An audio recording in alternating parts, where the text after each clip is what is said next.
2026 বিশ্বকাপের কে বেশি শক্তিশালী চলেন দেখে আসা যাক।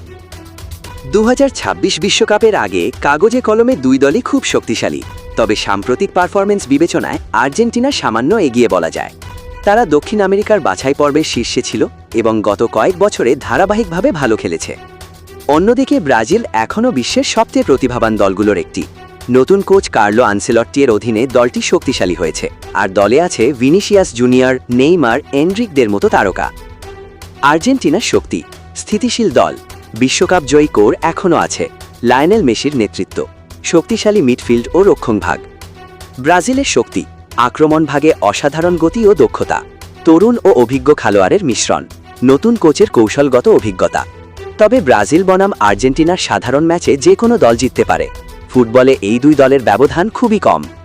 এখন আপনার কি মনে হয়?